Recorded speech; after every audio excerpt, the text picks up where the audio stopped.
What's up, you lazy, entitled, basement-dwelling millennials, bootstrapping boomers, apathetic Xers, and goddamn Gen Z kids today?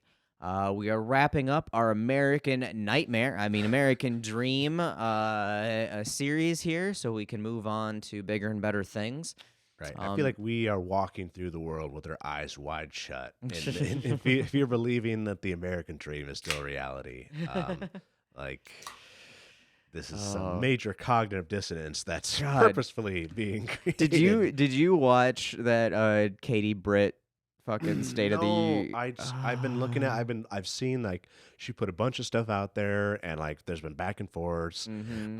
But no, I haven't. I know it's like basically reprehensible for me to not know that. Right? Oh yeah, I know it's pretty bad. But no, she like the thing honestly that like went like I thought was like the most cognitive dissonance part of it, you know, even more than like normal like conservative cognitive dissonance was she goes in, she's 40 years old, right? So she's a little bit older than us. Right. She's millennial still.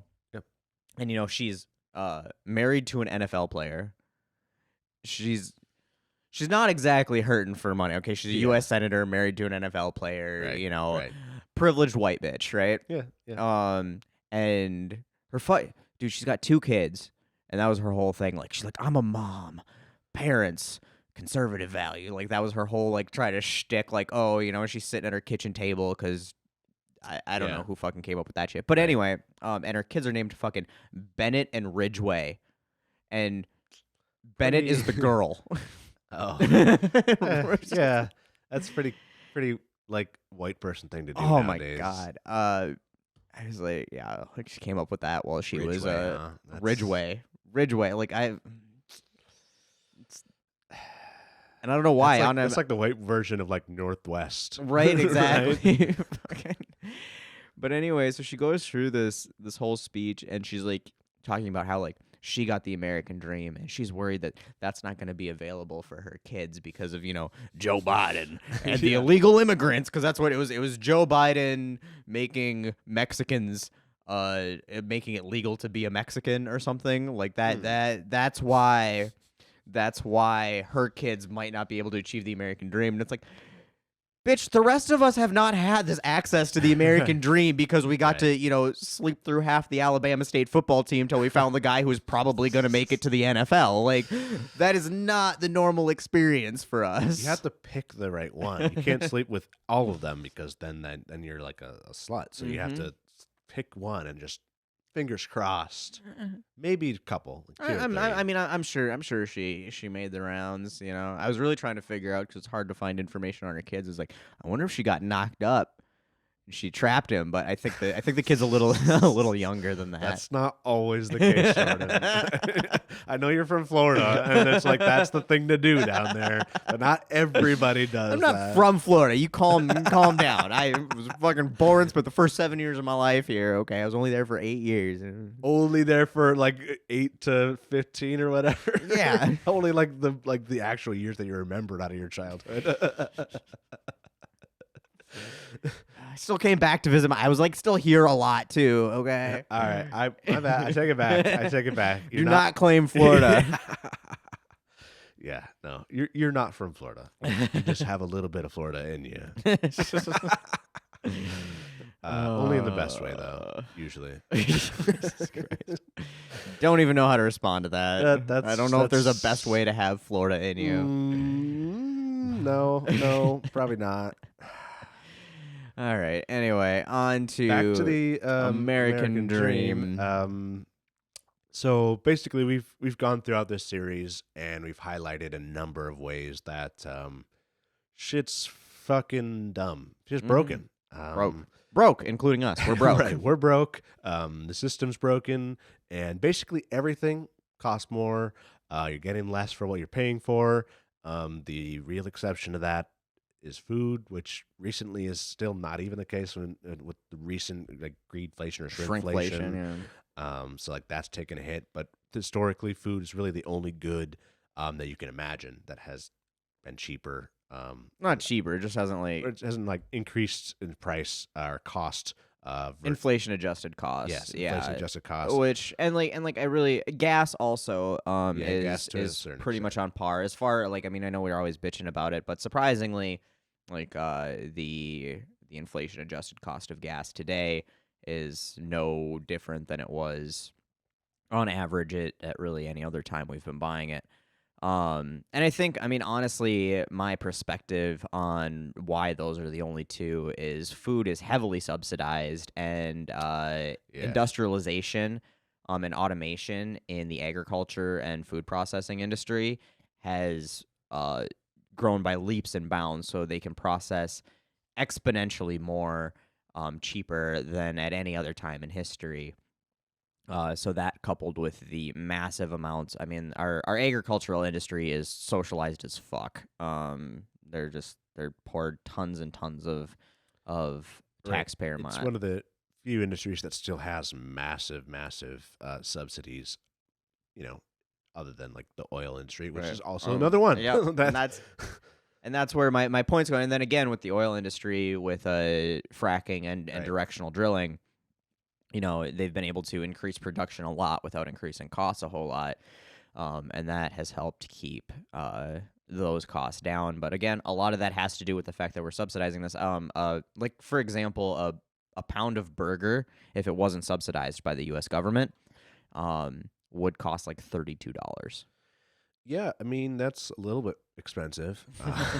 So in reality, it probably has gone up. We're just paying for it with our tax dollars, not right. our Yeah, our. our upfront Mhm. disposable income, right? Mhm.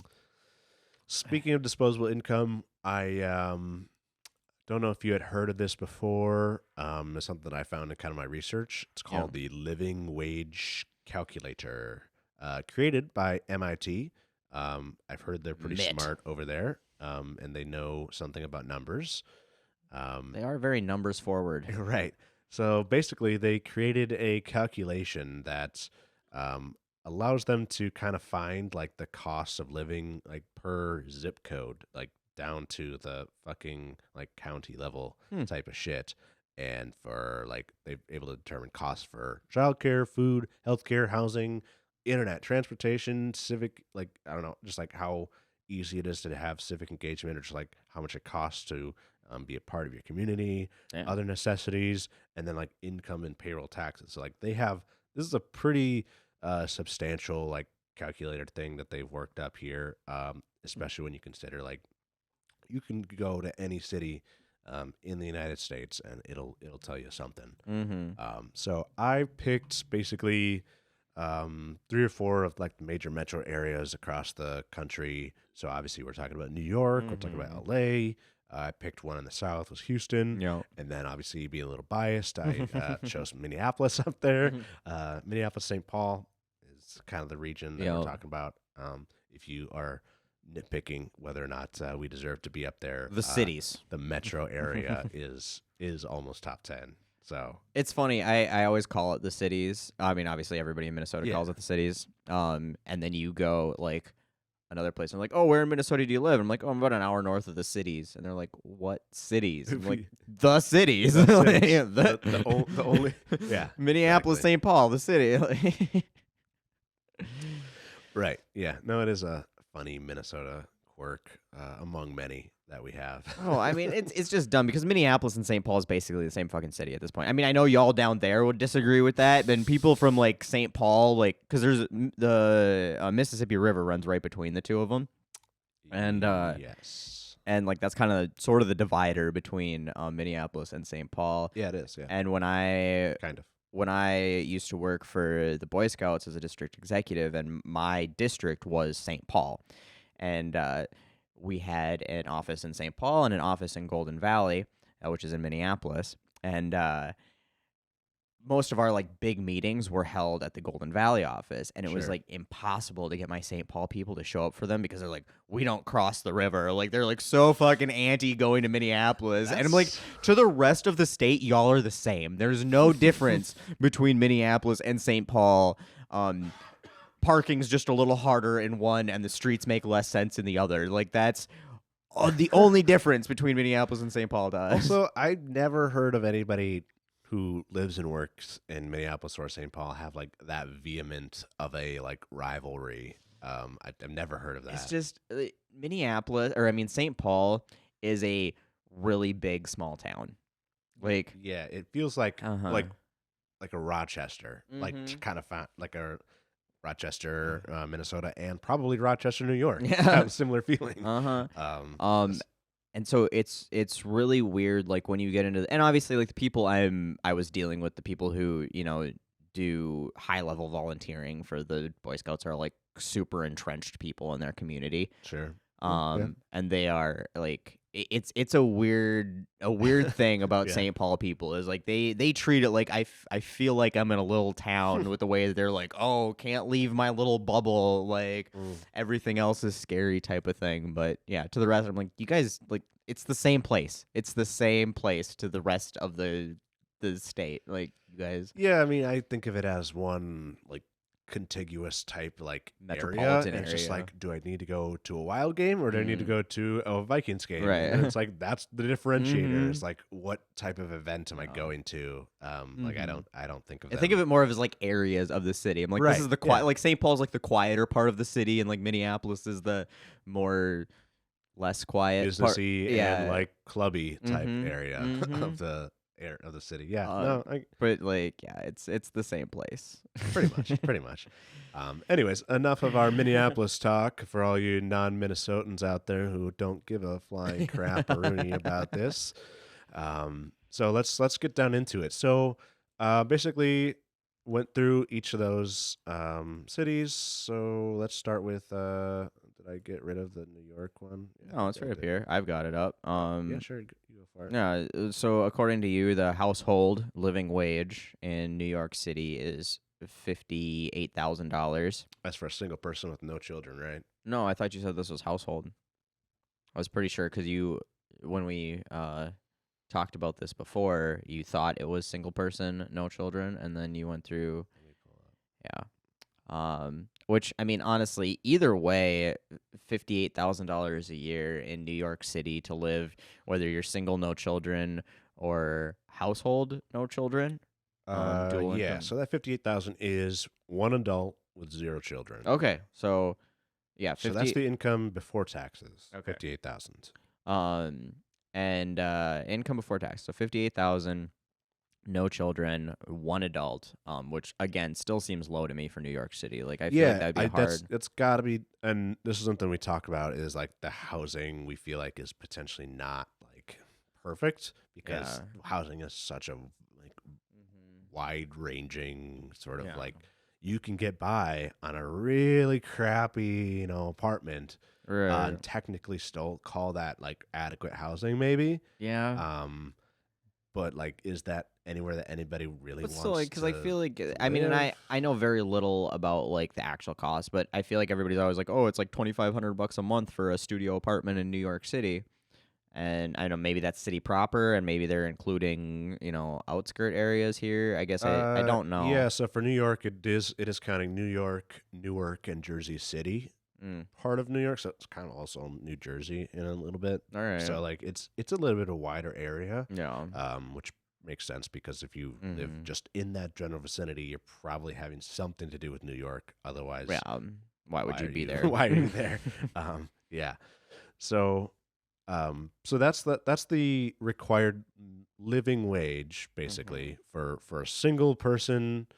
Without any kids. Yes, and the actual median is around 74,000. So the median actually is pretty favorable Mm-hmm. when you consider the minimum living wage. And that median is also single person, no kids, or was that the Yeah, that was the question. Yeah, it was yeah whether the median that I had found here was a household median and not because I think it is actually household median because I know that the like for Minnesota, yo the median income per person is like 35,000. I got you. So I would assume that That's that 74 grand. 4 grand is household Hmm. income. So Uh, honestly, forget about just one person living by themselves. We should just be focusing on two people. yeah. So two people with no kids Mm-hmm. would need around 77,000 for a living wage, and the median is 73,000. 73, 74. Yeah. So New York is pretty rough. Mm-hmm. Definitely not the worst though. And As then we go what? down Didn't you here. also have if you add kids in there, how much extra you needed to Yeah. Oh make? my gosh. If you add a Eh, kid, so let's say 2 adults, 1 kid. Yep. Now you need $90,000 a year just to have a living wage. So the median income does not even come close to covering. Right. The median Yeah. household income does not even come close. You'd to need to be covering. making over $40 an hour to have 1 kid in New York for with both parents making that much money. All right. And then so L.A.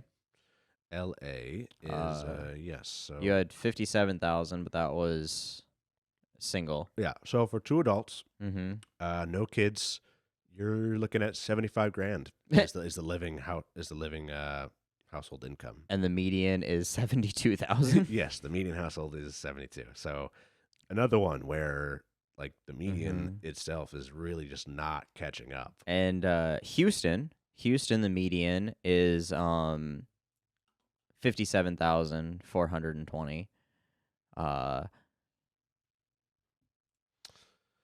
Yeah, so what I found was especially interesting, but Mhm. yeah, specifically for Houston, that the median is around 57,000 for a household. Mm-hmm. For 2, the living wage is actually more like 60,000. So it's Still below. still pretty low. And minimum wage is poverty wage, and poverty wage in Houston. I mean, I feel like minimum wage is like theoretically poverty wage everywhere, but minimum wage is legally defined Well, as poverty wage. as MIT defines poverty wage, yeah. So for a single adult, though, if you were living by yourself, if you were making minimum wage in Houston, you would be at the poverty line for that area. And the poverty line is how much again? 724. No. Like the actual like yearly. Annual. It's like $14,000 a year. Or something. This doesn't have like the annual. I think it kind of varies if you look at like the area to area based cost of Well, I living. thought that they had a set poverty line for this one though, but here I can figure it out. 724 times 40. Jordan's got to get real 52. specific on us. $15,000 a year would be their poverty wage. So they say 724 an hour is poverty. Yeah. So yeah, 15 grand is pretty rough. So any place in the country that has a federal minimum wage goes by the federal minimum wage, you are a penny an hour above the quote unquote poverty line, which I don't know how anybody could live on $15,000 a year. Yeah. Like they say the living wage would be $20 an hour. Yeah. In Houston, $21 an hour. So like this is rough. And again, if you have 1 kid in Houston with 2 working adults, your household needs to be making $71,000. That's like $15,000 more a year than what the current actual median is right now. Which is one of the biggest discrepancies in that gap that we've seen through all of these. Right. Like it's one thing, and this is why a huge push for like DINK with millennials is a thing now, is dual income, no kids. Because dual income, no kids, the actual average median income is not that far off from what a living wage should be. So you can actually get by decently with no kids. But the moment you have a kid, like you're talking 10-15% more than the median wage just to exist. So like people wonder why we don't have kids. Right? It's like this is why. The data shows that it's like it's financially not feasible for a gigantic portion. Yeah, if you don't want to live in like a poor house and like have your parents pissed off at each other all the time because they don't have enough money to pay for anything, and they're stressed out about everything, like this is what you're dealing with. And it's not a good situation to have a kid if you're in the in the red the moment they're born. No, I'd say most people who grew up poor would know that if their parents were still together, it wasn't generally a great Yeah, and they would also say like it had a lot to do with money. Like money is a huge stressor. All it is. Money doesn't buy happiness, but lack of money sure buys a lot of Yeah. depression, stress, and sorrow. So like there used to be like a phrase like Mhm. or like a number where like after you started making this much money, like Diminishing return. diminishing Yeah. returns. Mm-hmm. So there absolutely that phrase it's a bold-faced lie. Right. There is a point to where more money makes you less happy, but more money will make you happier. Yeah. More money will make you happier to a point that most of us never reach. Right. Yes, exactly. So then looking at Minneapolis here because, why not? Mhm. So 2 adults, no kids. You're looking at needing around 65 grand for a living wage. Which And is, yeah. the actual median is Mhm. 65 grand. So Minneapolis for the win, people. Minnesota's always showing y'all up, man. Y'all need to pick up your game here. Right. Get on our level. Get on our level. So unfortunately, though, As soon as you have a kid, then when you do add in that kid, that raises your cost up to 78,000. So again, still pretty cost prohibitive to maintain a living wage lifestyle. On while the bright having a side, we kid. are doing things to address that in this state. True. Yes, we are, especially with the paid family leave here Mhm. coming up in 2026 as an Um, option. Childcare, I Um, think.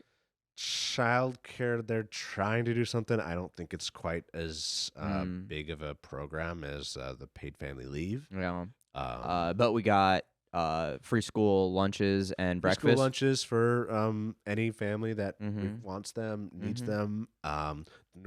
North Star Promise for college education for families that are making the so even above the actual median. If your household makes under $80,000, Your kids can go to your college kids for can go to free college for for free in-state. in state. Yeah, so um, So I mean, like they're doing some stuff to try to bridge that gap to make it easier to Right. have kids. And like the paid family leave is huge. The free breakfast and lunch for all kids is huge. I know like when I was in high school and they didn't have that, and Dad was it was during the '08 recession. I was junior senior in high school, and we just didn't have any money anymore all of a sudden, and Dad was too proud to go ask for anything. And this is why it's important that it's universal. I think a lot of people Right. forget that, like, oh well, like if they make enough money they shouldn't be. It's like, no, because like my dad wouldn't apply for it, he didn't. Like we probably could have gotten assistance, sure. but too proud, like I'm not gonna go ask for help, that's You could have just embarrassing. got some fucking lunch, you know? Mhm. And so like I ate $1 fry every day for Yeah. lunch for like a year and a half, 2 years A before lot of ketchup, I assume, in there too. Oh no, I don't eat ketchup. I hate my ketchup. God. Mayo, I put mayo on it, which is There we way go. healthier. Um, Anyway, but I don't know if I can get through that. Get through this episode now. How did I not know you didn't eat ketchup? I mean, like I'll eat it if it's on something, but I'll never put ketchup on something like voluntarily. Like French fries. No, Like, fuck no. What more is there a ketchup thing like other than like a Oh hot sure, dog? I get that. I get that. I have never been a fan of tomato in. I mean, if you put it, I like pasta sauce and like barbecue sauce. I'll do barbecue sauce on French fries. I did that all the time. But Yeah. fucking ketchup's just. I liked our shakshuka, that tomato-based like West African dish that we made for you guys. That was basically just tomatoes and peppers. Yeah, it was okay. I made it through that. God damn it! Okay. The other thing I hate is fucking peppers. What? they like taste like nothing essentially. No, it's this. I can't get past the fucking smell of peppers. I hate the smell of The peppers. smell of bell peppers and I just fucking peppers? despise the smell of bell What peppers. smell is there? There is There is no a smell. very specific smell that all peppers have. You're insane. I mean, like, I cook them for Emily all the time, but absolutely not. And I've tried to get over eating them, but no, it's like bloody. I hate fucking Bloody Marys too. Bloody Marys is an acquired taste. I'll give you that. And I drink coffee black and whiskey straight, and like I can acquire most tastes. And I've gotten mostly over the tomato stuff, but ketchup, I'm just like, man, ketchup's a bottom tier condiment. Oh no. Bottom tier condiment. You're so wrong. It mixes with so many. Anyways, back to the American dream and cost of living. So clearly there's a problem. If you plan on like doing things that people think is like part of life, which is Yeah. having kids. That's how Mhm. we are existing today, and it's part of the American dream: buying a house, having some kids, having a car, Yeah. having a job that pays well. Right? Mhm. Like these are the standard of living that That's what they told us we're supposed to do. Yeah, that's what we're expecting as Mhm. Americans, living our lives, and it's becoming harder and harder to do. So, How do we fix it? yeah, what can we do? Is And there anything we can do? Can and you always get crucified when you say, the government.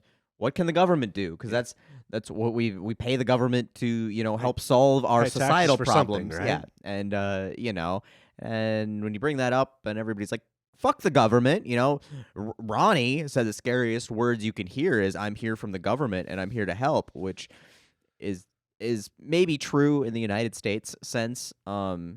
It's even not. It's not even true in the United States sense. Ah, That was some bullshit propaganda yes. that, Satan whispered through his forked tongue and conservatives have held on to ever since.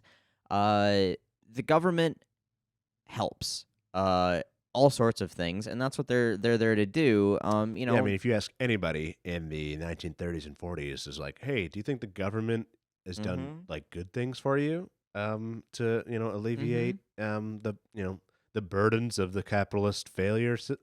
Exactly. You might see a few like Mhm. thumbs up from those soup lines, you Yeah. know?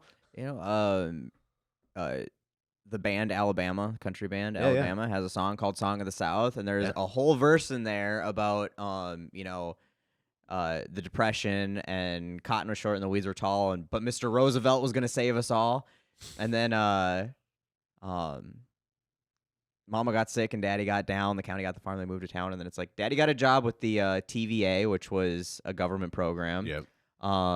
He bought a washing machine and then a Chevrolet, and like the whole thing. And it's Daddy was a Southern Democrat. They had to get a rich man to vote like that, and the Southern Democrat thing's a little, but Yeah, yeah. but so I mean that's what they were talking about was the economic aspect of this, and they put a whole fucking verse about it into a country song, which is some of the most conservative music you're gonna get out Generally there. speaking, yeah. And I don't think anybody's written any famous songs about Ronald Reagan, so and everything he did for their economic status.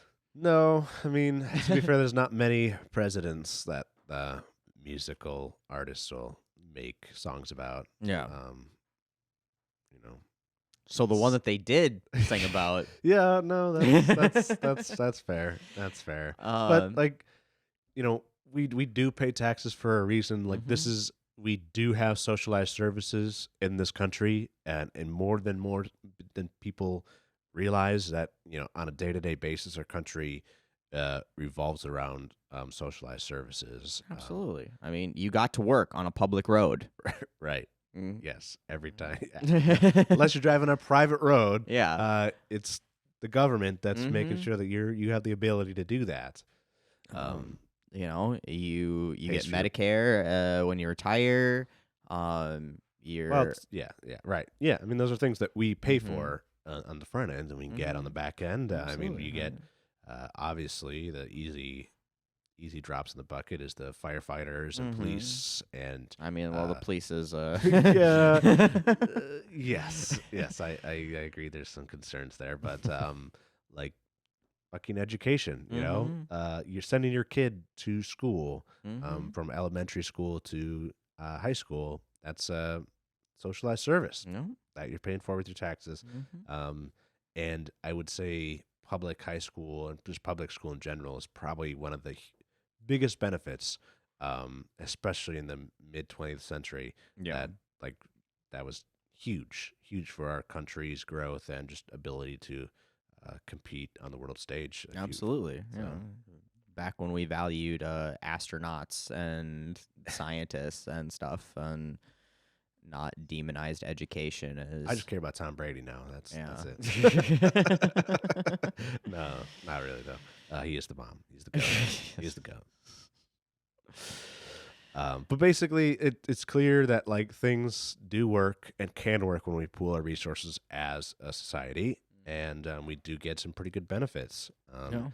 And you know, there's ways that we can do that Well, and and it's just fix some of these things. the reason the government and we pay taxes, like all of that exists, is because certain things only work on an economy of scale, and certain things don't work well when they're profit driven. So like Yes. things like education and healthcare, where you want the outcome to be people being the most educated or the healthiest, doesn't necessarily translate into a business model that is profitable, Right. right? Yeah. Yeah. Yeah. Um, and so if you try to push that to the private sector, you end up with shitty education because they're going to try to cut resources. Like, hey, we can get by with fewer older computers, or we can get by with, less qualified teachers that we can pay less, or we Right. can get we can charge more for these services and then people can't afford them to get healthcare and stuff like that. That's not driving towards the ultimate goal. Now, obviously, it works great for cars and televisions and shit where you've got options and it's not something you need to survive. Um, Right. Yeah. Yeah. Consumer goods yeah. is like cool. Then Keep it for consumer goods, right. man. But Then like these are the things that people need mhm. day in, day out Mhm. to fucking just exist. And Yep. that's what we're talking about here. But sorry, then there's also economies of scale. Like we could not all afford to build a private road everywhere we wanted to go. Right. Like there's just certain things that like the government needs to do for the greater good of all of us. And it gets cheaper the more people are pitching into that sort of thing. Which is why, like healthcare, like the more people you have paying into the healthcare system, the cheaper it's going to be for everybody. And Yep. the more people you have paying into education, the better we fund these things. Like nobody, there'd be tons of kids who never went to school if it was private and you had to pay tuition for like the Right. these are just things that get better when all of those resources are redistributed equally and everybody pays in a little Ooh, bit, but everybody has access to the system. watch about your redistribution talk there. You know, we might start Bad words. alienating some.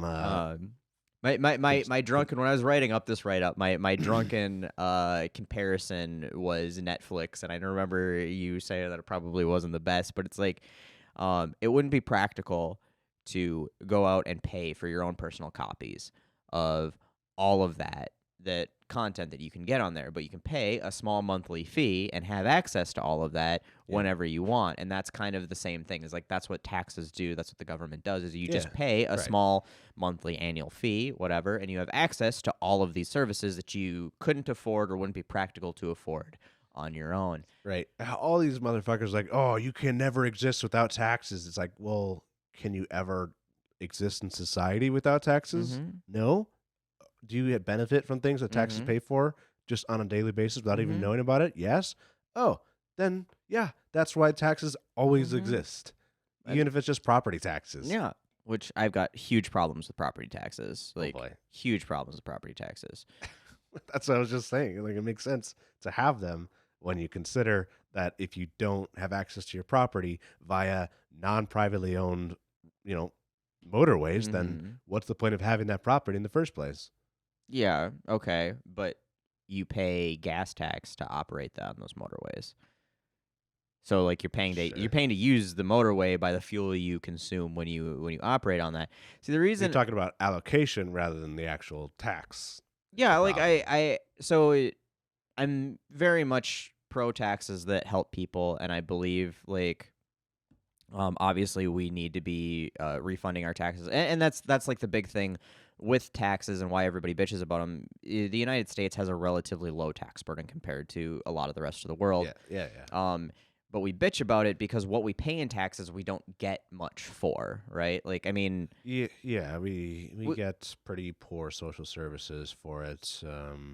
like, In Minnesota, we got potholes everywhere, yeah, but still better than a lot of right. Yeah, places. I mean, Minnesota is probably one of the best we get for our tax burden, and Right. it's still not great. Like when you start comparing it to other countries, like the Nordic countries that have a somewhat higher. It's not a huge increase, but they could pay a little bit more in taxes on average than we do.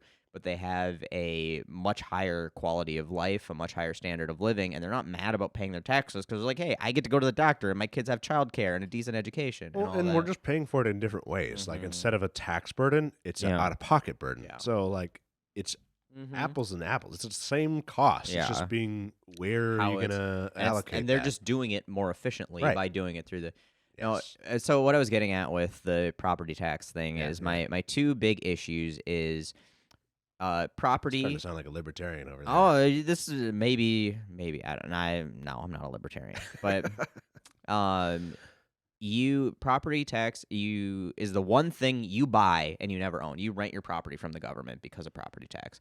You can buy anything else in this country and you pay your taxes on it when you buy it, and then it's yours. You do not continue to pay taxes. Now your car, like that's always a thing that people bring up, but I can Yeah. go park a car in my pasture and I own it and I don't pay taxes on it annually. I pay taxes to operate it on the road, which is where those road taxes come from. And I'm fine with all that. That all makes perfect sense. Yeah.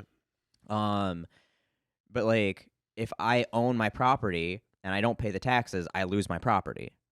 Yeah. And that is like it becomes a burden for a lot of people who have low income, who own their property, who bought it when it wasn't worth anything, and now suddenly property prices just skyrocket, and you're you're you're taxed on the value Mhm. of your property. Now they don't tax stock value on the value; they tax stock when you sell it, right? Sure. But they tax you every year on the realized value of your property. So Uh-huh. that's sort of bullshit. You're not spending that money every year, but you're paying sales tax on that or a tax on that every year. And then they tie that tax, basically what your property tax goes most to is education. So Right. poor areas with Yeah. with low tax brackets have poor education, True. which ends, is systemic in keeping people in poverty. And I just think it's bullshit. I think that there is better ways to tax than property tax. I think you should pay your taxes like you do when you purchase your property, and you should pay your taxes when you sell it, like when you sell your property, and when you own your property. I do not believe property taxes should be something you have to pay on annually Okay. to So own the place that you live. my question to that would be, Mm-hmm. so let's say you're living in a small town Yeah. in America, Yeah. and the economy is pretty minimal. Mm-hmm. It's really not that big. You're describing where I live. I know, I know. And let's say you didn't have any property tax. Mm-hmm. In what way are you able to fund a government that's able to function that enables your city to still exist? I should come from state level funding So the state, how is the or state getting their funding then? Like, income tax. The same as state doesn't get property tax. It's all local taxes. okay, so Or if you wanted to change it to an income derived tax for municipalities, then fine. I mean, I'd be more because that's a progressive tax on what you earn, rather sometimes depends on the state, but right. But I mean, in theory, should be. um, and that would be more equitable than because if you bought your house for 30 grand in 1980 and you're retired living on a fixed income and your house is now worth 500 grand because of all of the housing issues we've talked about, and now you have a property tax payment that rivals the mortgage you had or more. Yeah, I would challenge that and say like the per inflation adjusted dollars obviously Mhm. doesn't like it's more expensive to have housing or to get into housing now. I would be interested to see what the actual difference of property tax payment is that you're describing, because generally when I think of property tax and we're looking at properties, and I'm thinking like if you're under $500,000 property, you're paying like less than 5 grand a year in property taxes. So like we're talking about if you don't have a mortgage and you have to pay $500 a month, that is an extremely cheap housing option for you if you bought your house in the 70s and for 30 grand and now you don't have a mortgage. I guess I'm not that sympathetic to a like 20% increase in that cost. Like that doesn't seem that crazy to me. $500 a month is a substantial payment to pay for something you already own. I mean, that's and But then that's not what your argument was. Your argument was that the payments are increasing a lot because of like rising property value. they are increasing a So lot, then you could sell the house for the increased property value and try to rent somewhere cheaper than what you were currently paying in the property which is a tax. ridiculous argument to make. You bought your house, you own this piece of Well, that's property. because housing is a commodity right now, and that's I don't agree with that, but Mhm. that would be what the free market would tell you to do. But the free market, the free market doesn't include property taxes. So if you already own your property, and yeah, The free market doesn't necessarily involve any excluding taxes. But it doesn't. The tax part doesn't play into the free market aspect of that argument. Like the tax part is the social part of that argument, right? Like that's the social burden, and you have the free market aspect is okay. I bought my house for 30 grand. It's worth 400 grand. I would sell that because I want the value out of that, and I'll go live somewhere cheaper till I die, type of thing. Yeah, but you can't But I'm forced to sell this because I can no longer afford the tax burden of something that was never, take a frickin' refinance your house or something like, and then again, not something you should be forced to do for yeah, property you already own. but that's how value works. Like, It's not how value works because it's a tax. It's a tax. well, It's a tax. It's a tax yeah, base. And then what really bothers me about this is that okay, we are taxed on this. But once again, going back to stock value, which is where most of the wealthy hold all of their wealth, they're not taxed annually on the value of their stock. So yeah. why are we taxed? So you're saying that somebody should either have to sell their home that they own, that they've paid for, to find a more affordable housing option, or refinance their home, which now they can't pass that as much generational wealth onto their children because they refinance, now they own a mortgage on it to pay that, or do that reverse mortgage bullshit, instead of taxing the wealthy people on something that is their holding. So you could tax the stock value of what they all hold that does not affect the shelter that they require to live. Like, this is the shelter, your home, and sure. I think you're focusing too much on like this property thing that you're like you own this outright and clear, and like I don't think it's affecting as many people as the stuff that we're talking about. I think it's a niche issue in my opinion, and it certainly is not something that like the wide scale of, average Americans are discussing and considering as a huge burden on themselves or their families. I think I that they're think it's probably highlighted in the libertarian circles as like their main issue about like government and taxes, but I we're talking about something that's completely no, I know. I just got off on my property yeah. tax rant because I really do not believe in property taxes on your primary residence. Now, if you were having multiple holdings, Uh-huh. then I'm all for property Yeah. taxes once it's an investment property, just like I think that you should be taxed on your unrealized gains and stock value. But when it comes to Yeah, I mean, I don't disagree with the stock Mhm. value stuff. That's a Mhm. whole different kind Mhm. of No. taxing, different ways that we derive benefit from just existing in our No. society.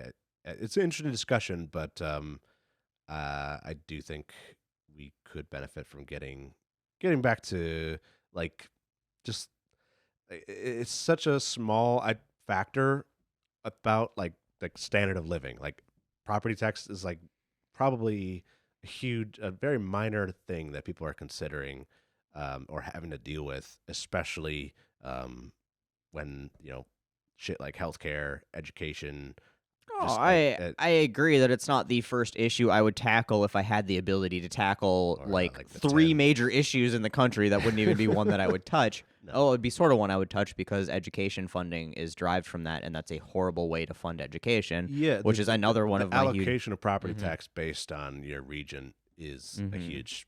It's a dumb way to do it. I Mhm. totally agree with that. But the fact that we have the property tax, it's not something that I am that all worried about. Mm.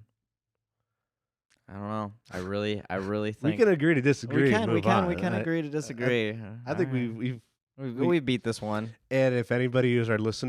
listening and wants to get in on a discussion, we are going to be opening up memberships and having basically ask me anything type scenario. Yeah. And so we'd love to hear some third person sort of perspective. And to be honest, like this isn't something that I have like done a lot of thought Mhm. into because usually if you want to get rid of something, you do more research into why it Right. sucks. Mhm. So like can't say that I'm an expert by any means, but anyways, definitely tune in or comment if this is your thing. Unless it's really, really your thing, Mhm. wink, wink, Mhm. because uh, it's your, libertarian identity. Then I guess still comment. But Yeah. And to be very clear, I am not a libertarian and I am not anti-tax. I just have very strong feelings about property tax because I don't think that you should be able to lose your shelter because you can't pay an annual fee on what the Yeah. government tells you your I house is don't worth. necessarily disagree with that sentiment. I just think there's a lot of safeguards in place or just at least like if you're old and on fixed Mhm. income, like you're probably receiving at least some sort of social security, Mhm. and the housing cost would still be smaller as a percentage of that income potentially than what currently working people are paying right now. But that's So irrelevant. It's what you can I afford, don't not know that it's irrelevant. what other people can. I don't know that it's irrelevant.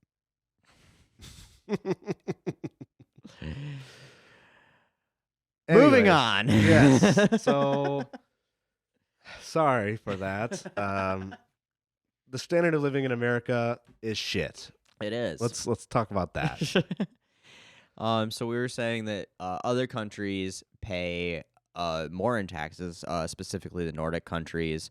Or just most of Europe yeah. in general. And these countries have the highest standard of living. So Switzerland has the highest standard of living, followed literally by every other Scandinavian country, then Australia, Germany, and Ireland. And all of these places have a somewhat higher tax burden than we do. But the reason that their standard of living is so high is because their life doesn't suck because, healthcare, Right. free or cheap education, housing assistance, mental health support, paid maternity leave, free childcare, etc., etc., The list etc. goes on and on. Like the Mhm. things that would drastically change the lives of everyday Americans. Mhm. This is a reality of other capitalist nations, Yeah. not socialist countries. These are Mhm. socialized benefits that these capitalist countries are providing their Mhm. citizens. There's no truly socialist or communist country in the world. Yeah. Anyways, even in Europe specifically, Mhm. they have a much better way of life based off the same system that we're trying to Mhm. exist in right now. Yeah. They're just doing it better. Yeah. So, like, I there's mean, there's the no U.S. silver ranks bullet, but the U.S. ranks 24th in standard of living. Like yeah, 24th. right. So But we're the richest country we're America. We're the best. the best at losing at everything. We're the best at putting the most money into shit and not getting the best benefit out of it. That's what Mhm. we're the best at. Yep.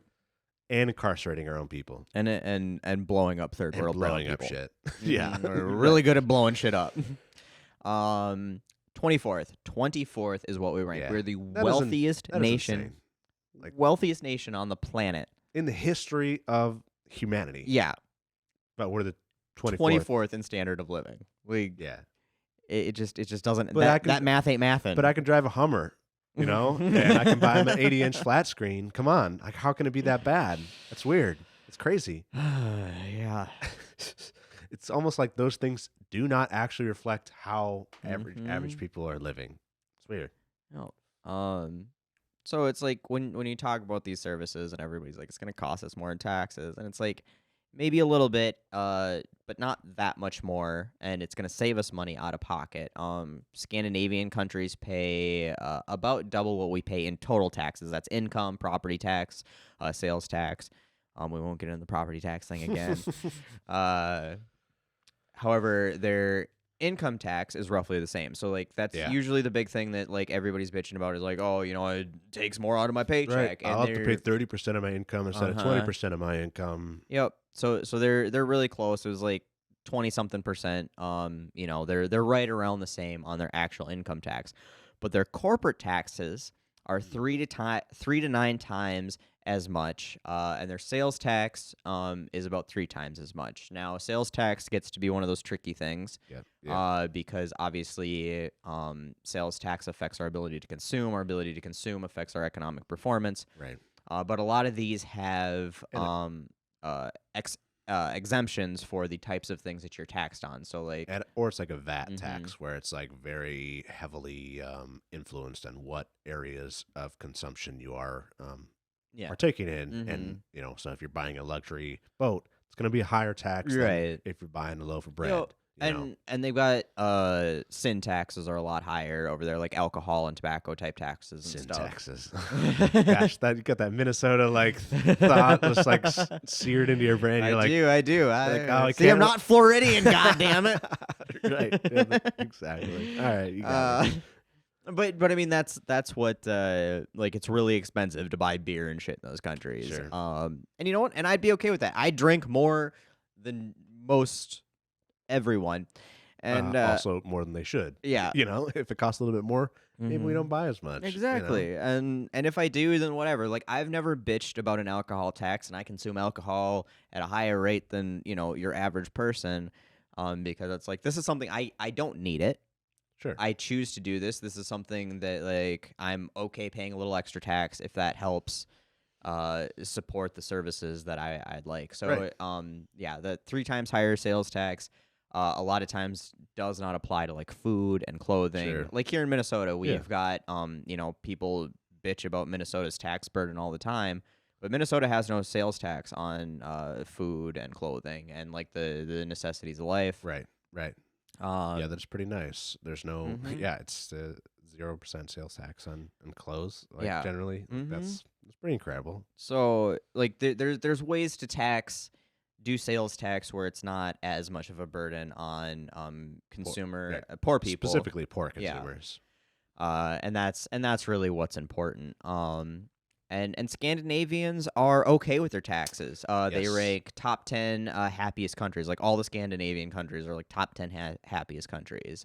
They feel their government is honest, trustworthy, and working in their best interest. These gotta be brainwashed motherfuckers over Right, there. right. I know. You mean the FBI isn't actively trying to Well, I don't. Doesn't every country have their own FBI that like thwarts, their own citizens from doing things that they find shoots their civil reprehensible? rights leaders Right. and Yeah. It's weird. I thought everybody did that. yeah. So it turns out, when you get something for the taxes you're paying them doesn't suck so much. Yeah. Uh, I mean, that seems like a pretty good, conversation to be yeah. having. And then so the other argument against it is always, but the taxes they hurt business, the poor. Poor Right. businesses will not be able to do the business if they have to pay some taxes. And that's bullshit. I mean, that's bullshit if we look back in our own history to the Right. 1950s when we had a Yes. 90% top marginal tax rate and like a 30 or 40% corporate tax rate Yeah, I or think it whatever. I mean, was almost like 50%. it was huge compared to what Right. we have today. And that was, the greatest economic boom and that's the make America great part of America that they want to go back Right. to, Yeah. right? Uh but today you can still look at it in a modern economy, and Scandinavian countries are some of the most business friendly in the world despite the high taxes and their organized labor forces. I mean, they're all unionized over there. They all Right. have high paying jobs. And again, they're not doing any like actual socialism over there, people. Like No. they are having socialized services provided them Mhm. through capitalist system. Mhm. This is we're not talking about anything that's fucking like No. communist or socialist. Like if those words scare you, Yeah, like stop. this is not what we're talking about here. Also, this is the economy. They're like the Scandinavian economy is the economy that Adam Smith was talking about. Like if you read The Wealth of Nations, Sure. uh he fucking hates rich people. Like this Yeah, whole yeah. this whole unregulated anarchist like businesses can do whatever they want. Laissez-faire bullshit. Well, I mean, that's not what he was talking. First of all, he never used the word capitalist. You know what he called capitalists? Mm. Masters.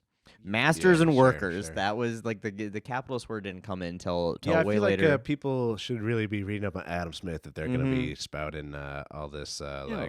pro-capitalist shit. Mhm. Like it's pretty. And he went on. He said that the poor people, the vast amount of their revenue and their time is spent trying to acquire food, basically, like to Right. feed themselves, right?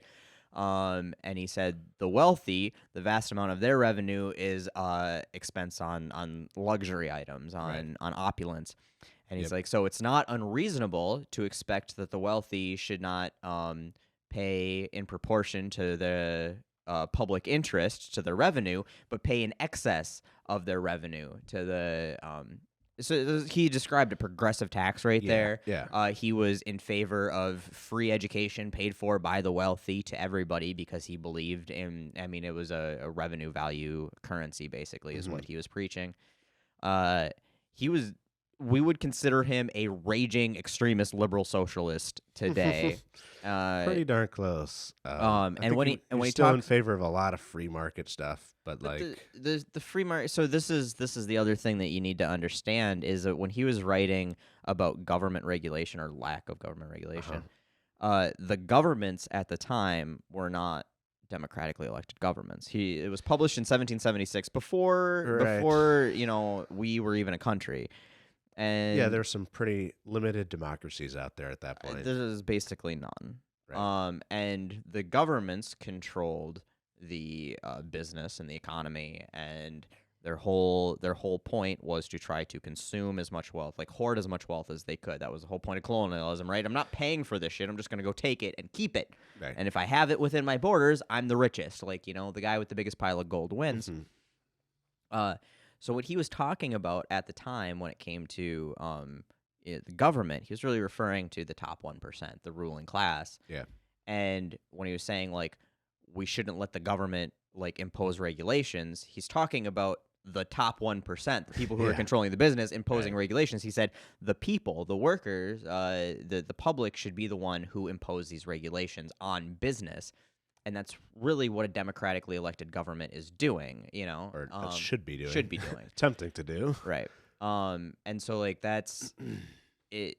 It's really what he was advocating for, because the democratically elected, representative government is, the will of the people, imposing. He was all about regulating the free market, because he's like, without the regulation, they become monopolies, like what they had at the time, where a Right. single entity controlled all the business. More feudalistic aspects. Yeah, and so the people who preach this, like, that's not, it was never, free market capitalism was Right. never intended to be this fucking unregulated Wild Yeah, West. which government or which president said that you should be wary of you know, the government when corporations become larger than the government itself. I don't know. Sounds like maybe an Eisenhower thing, but I'm not sure. Right. It might have been like FDR or some shit like that, but like that's where we are today, Mhm. where the economy of private businesses is literally larger Mhm. than our government like spending and Yeah. and Mhm. um, income.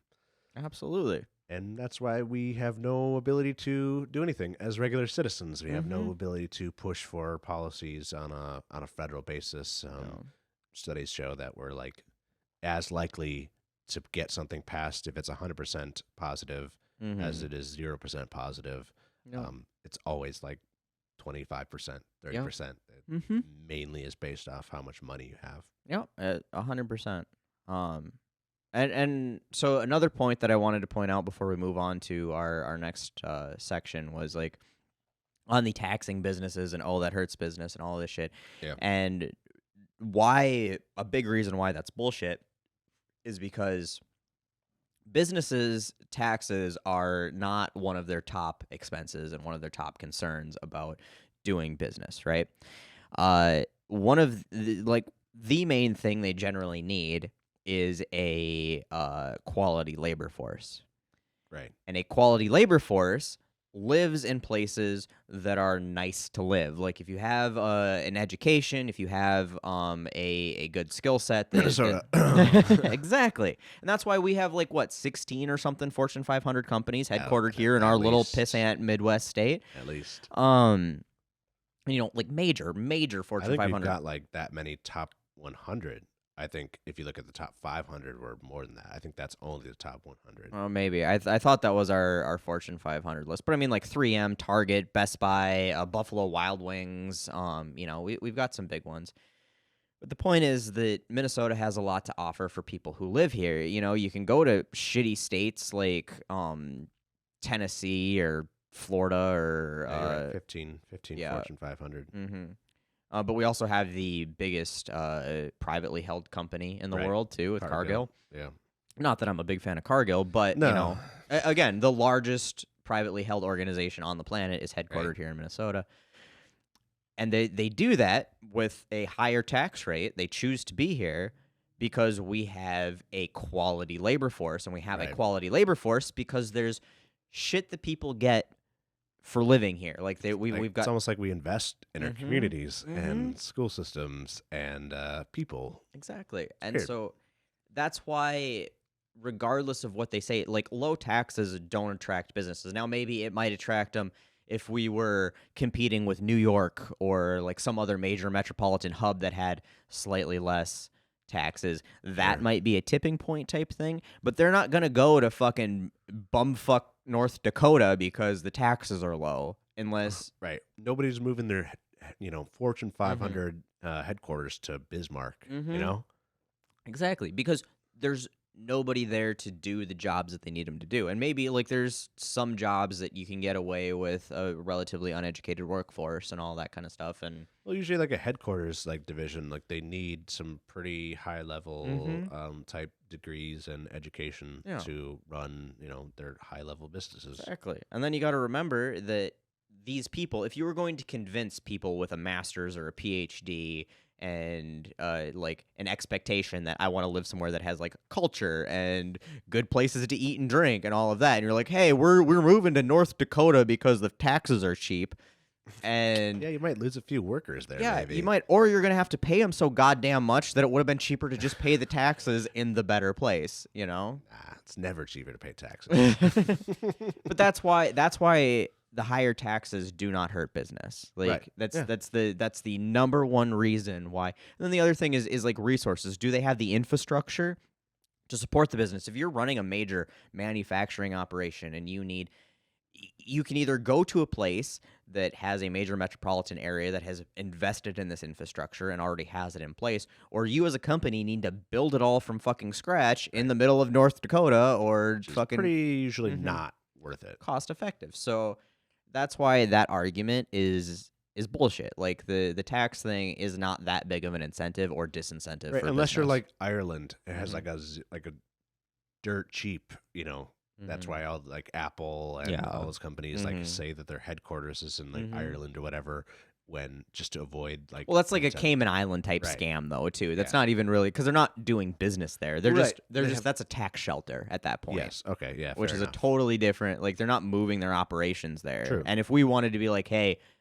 if you want to do business here, you have to be headquartered here.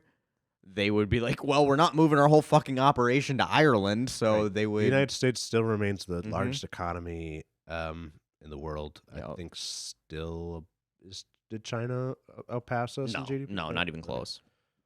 So there you go. Like, Mm-hmm. where are you gonna go? Yeah, and Where's the China biggest definitely market? hasn't outpaced us on consumer Sure. spending, Right. which is Consumer the big spending. thing. Like, Right. if you want to sell shit here, Disposable income, mm-hmm. essentially.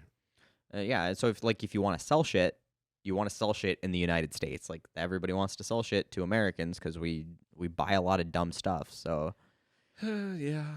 and I mean we're the third most populated country on the planet too, and The like third most. yeah, Yeah, you're right. Yeah. it's China, India, us. Yeah. And Soon to be India. Or is it already India? it's already India. It's India. China, India, us, or maybe India, China, us now. I don't know. Birth rate for sure, India. Yeah. Um. But yeah, I mean, we're the third most populated country on the planet. Obviously, we are per capita probably better off uh disposable income wise than either China or India. So when it comes to per capita spending, Yeah. we're up there where everybody wants to, be in on. But you know, those are decent things, but you know, what we're asking for is not again, it's not the Mhm. socialism, it's No. not the communism. These are things that are not only extremely relevant in everyday Americans' Mhm. lives, but would actually be to a benefit to our Yeah. country Mhm. by investing in some of these programs. So we got a couple here listed. You said with healthcare here, so Yep. we're spending just under 2 trillion. Um, 2 trillion taxpayers are spending under 2 trillion. mhm. And the annual U.S. budget is 6.3 trillion right now. Yep. We spend 860 billion on defense, 1.2 trillion on social security. Um, all of the rest of our expenditures are single-digit expenditures of the budget, like percentage-wise. Right. Sure. Sure.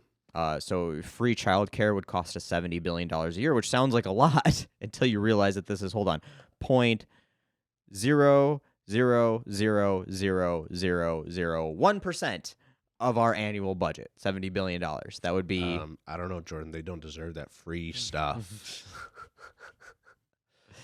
On top of that, this would increase or could increase our GDP by as much as $1 trillion, actually paying for itself in tax revenue. Yeah, So I mean, basically, giving people free childcare would be free. right, and then some. It would like that's an insane value proposition to Right. say like, oh, if you invest even let's say it was like 100 billion a year, right, and then you're gonna get $1 trillion. Yeah. So you're gonna invest 10%, and you're gonna get 190% of that back. Right. Like, And to be fair, so the 70 billion would be in government expenditure, and GDP is GDP. That's not government expenditure. That's gross Sure, domestic product. yeah. But the tax revenue off of that GDP increase yeah, would so be like very close, if not exceed paying if for you're itself. talking say 20% tax regained, then that pays for itself double. Right. Probably more, like, yeah, probably way more than that even. But Double to triple, right? yeah, but and if you're wondering, like, how does that work? It's like, well, if you have a parent who can either, like, the cost of childcare right now is, do I spend my entire paycheck on paying for somebody else to watch my kid a few days a week, or do I just stay home out of the workforce and watch my kid? Because that's literally what it costs. Like, Right. the childcare cost is that expensive. So if that parent doesn't have to make that decision and they can still go to work, they are going to increase production. They're going to have more money to spend.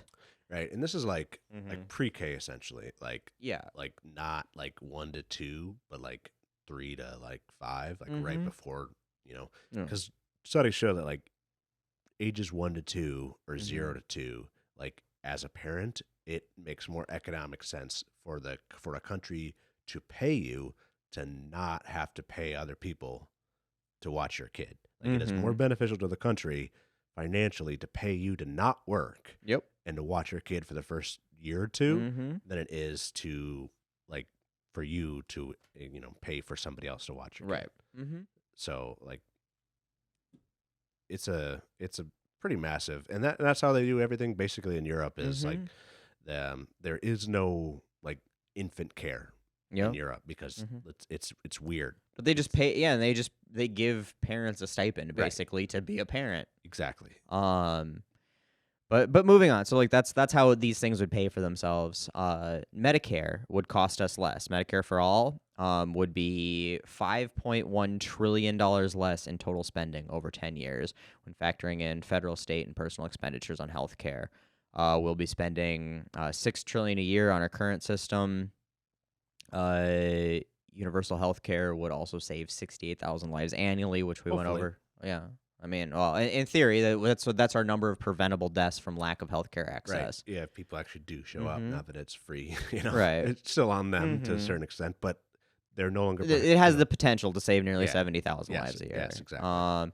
And prevent $450 billion in healthcare costs just because of preventative. Speaking of healthcare costs, just getting over a cold, so didn't go to the hospital. Not that I needed to, but this would also potentially boost our GDP by 16% by the year 2060. Again, because you are keeping people in the workforce. Right, for more healthier and longer because you've been healthier. People who feel good are more productive. Like you gone to work sick, you don't do shit. Like it's not. Yeah, there's a myriad of reasons why getting people good access to healthcare is so beneficial to society, much less them as an individual. Yeah. Free college tuition. It would cost us about $680 billion, which again, remember, it's a pretty big expense. But that's less than what we spend on defense. True. Yes. Yes. That's by a decent margin. Yeah.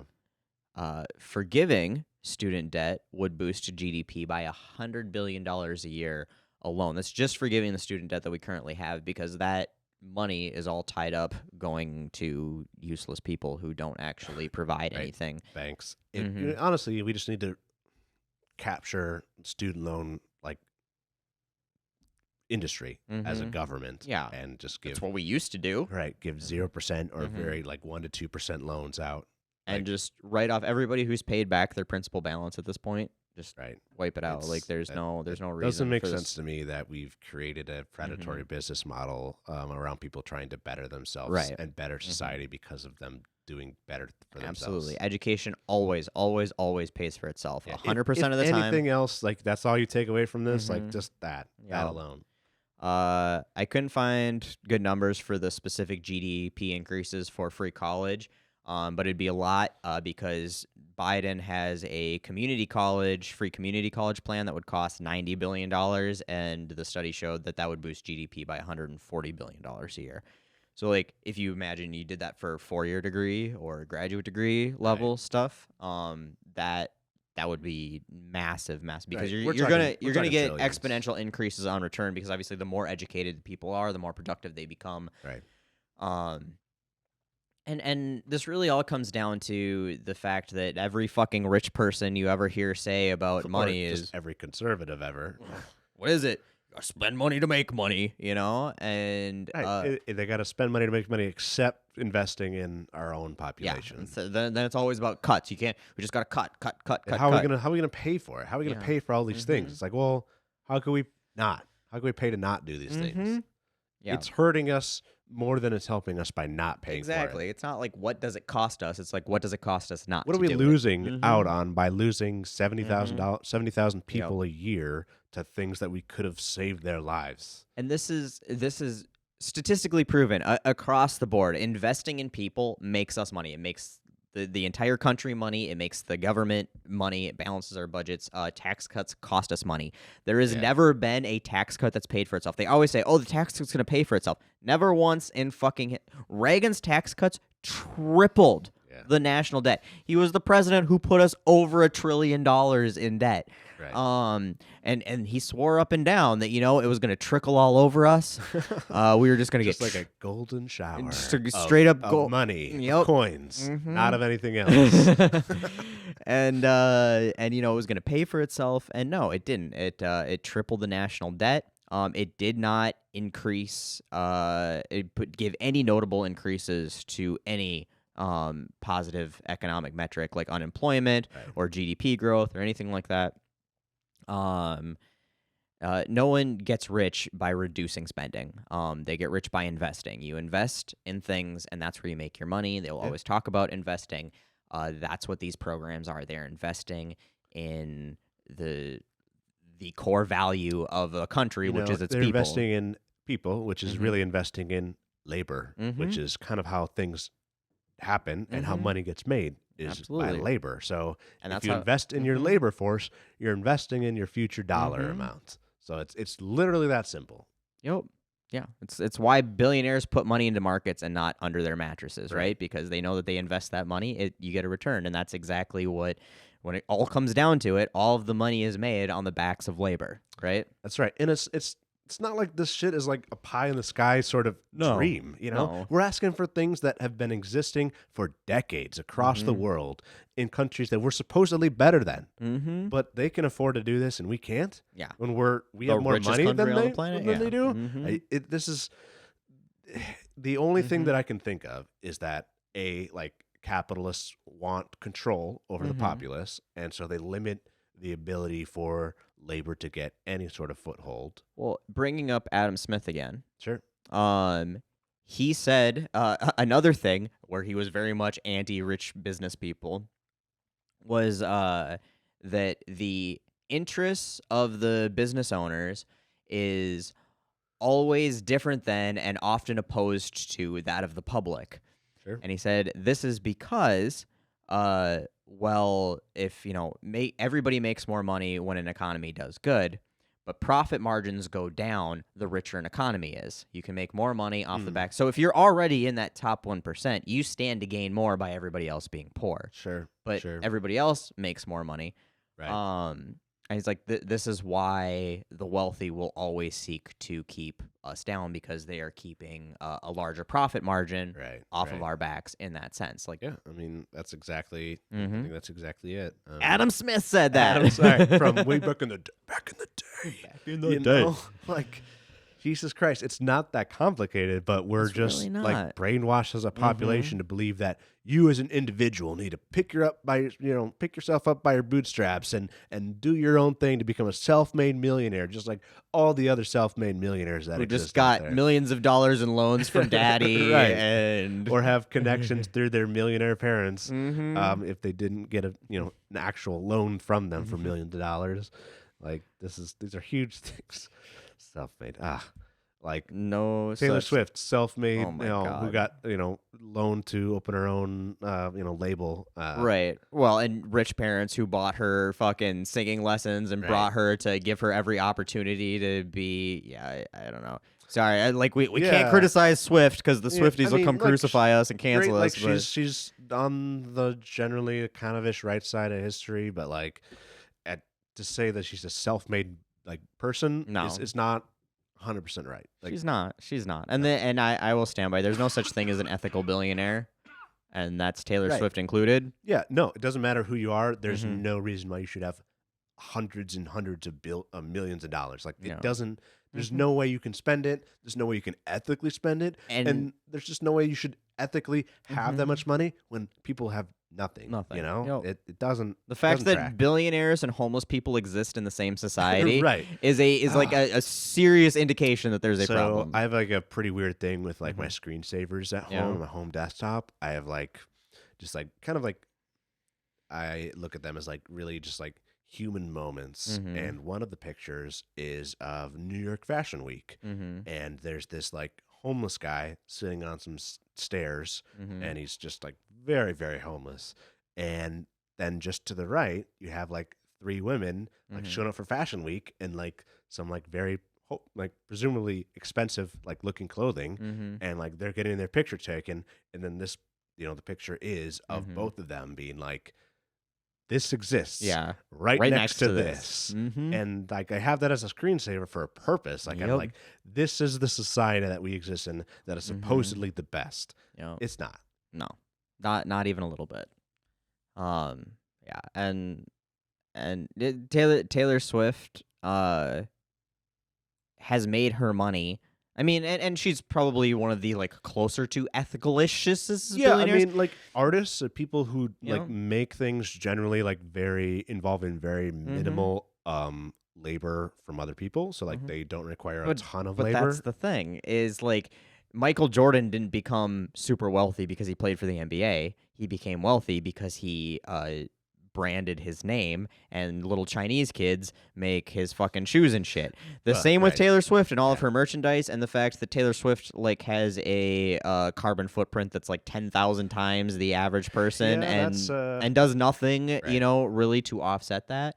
When she would have like she's got the enough money to go probably uh offset half of America's carbon footprint by just like paying to install solar or some shit. Like if you're gonna fly around that much, you know what I mean? Yeah, It's one of those things. It's like it's yeah, I agree with that. Like there should be, she should be because it's a huge thing. Like Mhm. everybody talks about like how much she flies with like Mhm. private jets, and it's like okay, like if you know that that's the thing that people like criticize you over, Mhm. and like you have money to like do something, Mhm. like just say like, hey, like I started this fund and we're gonna like promote, like we're gonna like help pay for people to put solar panel on their house, Mhm. like just like just say like you're doing something instead Right. of like I don't know that she is doing anything. I don't think she's right doing now. anything. I If mean, anything, it's not like big enough to offset what she's doing. right, probably So not. Yeah, and that's again where it goes where there's no ethical billionaire. It's like there billionaires comes exist today, and they could pay for all the things that we want and Mhm. need as citizens, and they could end homelessness today Mhm. easily. One of them, of the top Mhm. 5 billionaires in our country, could Yeah. end the homelessness, and they don't because they don't have to. No. Absolutely not. And they got where they were. You do not get to that place without Oh exploiting my, yeah, somebody. it's Like, like exactly. Like, How many? I mean, I don't know what her roadies and all the people that like are on her tour and stuff are paid, but I'm sure when it comes down to the value they put into her show versus what they receive for their labor is probably not. yeah, I mean, if you look at like Mm-hmm. the percent of like labor that they put into that particular show Mm-hmm. versus how much they're getting paid, Mm-hmm. probably it's not even close. Like what they're Mm-hmm. getting paid is like a tiny percentage, which Mm-hmm. is not to say like I don't want to like make this about Taylor Swift because No, it's like but like that's always the thing. When I've made the point that there's no ethical billionaires, and that's always right, the person people come out. Well, what about Taylor Swift? yeah. Taylor can do no wrong. Taylor is a blonde Jesus. She's the blonde white Jesus. For a second there, I thought you were like just talk about me. I was like, oh, well, Yeah. thank you very much. But no, You can do no wrong, Taylor, no, thank you. except believing in property taxes. Right, I knew you were gonna say that. But anyway, like these. So, like, some of the things that we've talked about are like huge, massive programs that other countries have gotten, but they didn't get them just because their government was like benevolent. No. They demanded it, and over the years, they got it. We demanded similar things, And but we too late. got a lot of them, and then we let them go. Right, we got some things. Some of those things got rolled back, but also just like the right wing propaganda kind of Hmm. took hold at the same time that like the left forces were taking hold, and like we're gonna do a whole episode on like the 30s and 40s Hmm. politics, but basically the labor wins that Europe got came very early on, or much earlier on than when the United States is kind of getting to that point, and so Yeah. um, some people might say that that's part of the reason why we don't have as much social safety nets is because of just sort of the timing of when I think that those has a lot movements. to do with it. But I mean, we were gaining them back in the 30s and 40s, all the way up till it was the 1970s when shit started to get rolled back. I mean, we had pretty strong union participation until Nixon. True. We had high tax rates. We had protections for mortgages and people staying in their house like during the Depression and everything like that, Yep. and making sure that people were able to not get foreclosed on and all the houses get Yeah. sold off to major corporations, conglomerates and stuff like that. But again, what we're advocating Mm-hmm. here is pro average America, which means Mm-hmm. it's pro labor. It really like when you break it down to its like building That's block, core, like yeah. Duplo block Mm-hmm. level like Mm-hmm. thing. It's about labor, and labor is the kind of the it's like what makes America go, and it has the ability to drive some major societal changes. We've already seen it in the past, obviously, like 5-day work week, 8-hour working day, workplace Mm-hmm. safety, minimum wage. These are like just the bare minimum things that we take for granted, but labor had to fight for those. Yep. And if we organize And when as we say labor fight, today, I mean fight. literally rebellions over some Like of this stuff. fight and die, Yes. guns and blood and guts. I'm not a person who's going to advocate for violence, but like No, but that's how a lot of these things were won. I mean, they were unfortunately, yes, literally it won. required violence to make this kind of change. Mm-hmm. So that's the kind of system that we're up against. Not to say that you should go destroy stuff and start riots or whatever, but like organize with your labor unions and Mm-hmm. wherever possible, but also just organize with your local like DSA chapter Mm-hmm. and just like anything that is pro labor. That is going to be pro like you as a person. It's Mm-hmm. going to be supporting you. And then vote for the politicians who support the policies that will support you. And that even if you don't make minimum wage, raising minimum wage supports you because Yes. a rising tide lifts all boats, as they say. And if minimum wage goes up, your wage goes up. If universal health care, support that because that's more money that comes home in your pocket, and that's better access for you and your family. Um, all of these things, like, do not support people. Well, support people who are fighting those fights. It's not radical. It's Yeah. not extreme. It's No. not even uncommon in the world. It is the normal thing that is just basic way that governments are run and societies are run in the rest of the world. And if you support those and you gather with organized labor to help fight for those, Yes. they'll get those changes because labor unions are the ones who can lobby the way that big business can lobby if they have, the support behind them, and they have the support behind them because people are in them and join them. Right. And And we've seen a huge push and a huge wave mhm, of huge labor wins recently in the last mhm, year or two, and it's actually a little bit heartening, like yeah, as to what we mhm, could maybe be accomplishing here, especially as our Congress removes more dinosaurs and mhm, brings in more millennials and Gen Z, mhm. representation. Yep. All right. Well, that wraps up our American Dream series, the Cost of Living in America series.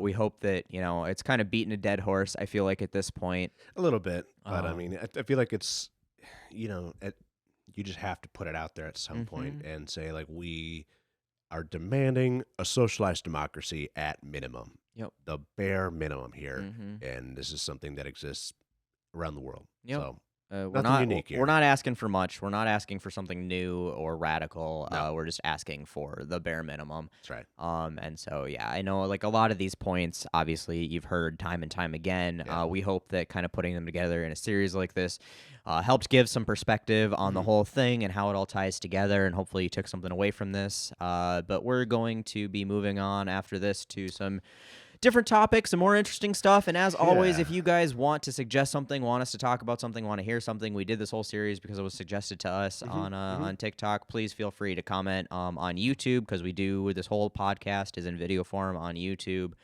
You can comment on our TikTok channel. Let them eat Yeah. Check toast. out our merch. We got Mm-hmm. koozies, we got stickers, we got shirts, Yep. sweatshirts, All at hats. offyourwagon.com. Yep. Yep. Offdragon.com. Yeah, check that out. All that money goes to help. We rent Pay the for the studio space. studio. Yeah, we Yeah. rent the studio space to try to give a Amazing decent audio production. equipment and amazing Mm-hmm. producer. Yeah. And supporting a local business. Obviously our friend who provides the studio space for us, lives here in the community with us, and is an entrepreneur himself, and Hmm. Yeah. trying to live that same American dream that we all are. So everything you do helps us. It helps, real people in the community, and hopefully you feel like you're getting something just for your time, if nothing else. But Yeah. obviously, any financial support you give us by buying merch or contributing on our Venmo or PayPal, it's off Wagon on there as well. Um, we appreciate that. Otherwise, we love you guys. We appreciate you tuning in, and we'll see you next week. Yeah. Have a great day.